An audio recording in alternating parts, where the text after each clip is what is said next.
Sa mga new followers ko, ito nga pala yung sinasabi kong napulot kong isang box na singsing. Kung nagtataka kayo or nagtatanong kayo kung bakit nila tinapon, ako din naman is nagtatanong kung bakit nila tinapon. Actually nga, hindi nga ako makapaniwala dati. Siyempre, sino man mag-aakala na itatapon nila gold, di ba? Kung mapapansin ninyo, nung nakuha ko yan, may kasama akong matanda. Lagi ko yan nakakasabay tuwing nagtatapon ako ng basurahan.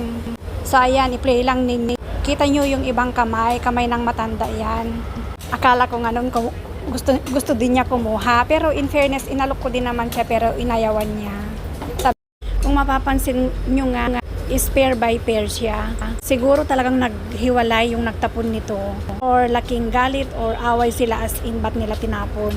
Yung iba dyan yung white gold. Trinay kong pinadala sa Pinas pero sabi hindi daw gold. Kaya buti na lang yung kapitbahay namin pumunta dito sa Hong Kong. Kaya pinabalik ko dito sa Hong Kong. Ayun, naisanla ko na yung iba. Pero yung white gold hindi pa. Nga pala hindi lahat yan ay gold.